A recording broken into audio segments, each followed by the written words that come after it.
Bana, ni moja kati ya taarifa za kusikitisha kutokea pale nchini Afrika Kusini zikimhusu kiungo wakati wa timu ya taifa ya Bafana South Africa, lakini pia kiungo wa Mamelodi Sundowns FC Jayden Adams ameripotiwa kufariki dunia.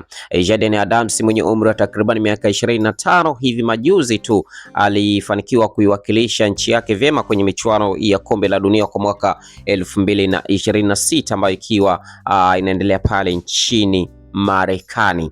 Na kulingana na ripoti za vyombo vya habari vya Afrika Kusini, maelezo kuhusu chanzo cha kifo chake bado hayajaeleweka katika hatua hii, na hivi basi hadi hivi sasa tunazidi kufuatilia nini hasa chanzo cha kifo chake kuhusu huyu aliyekuwa mchezaji wa klabu ya Mamelodi Sundowns FC. Na sisi tunatoa pole sana hasa kwa klabu ya Mamelodi Sundowns FC, lakini pia kwa wa South Africa wote. Salamu zetu za rambirambi kwa familia yake, marafiki na mashabiki wa mpira wa miguu. Na mimi sina mengi zaidi ya kuomba, gusa neno subscribe, like, comment na kushare. Na hii ni Chuma Online TV, kila nafsi itaonja umauti, mbele yake nyuma yetu.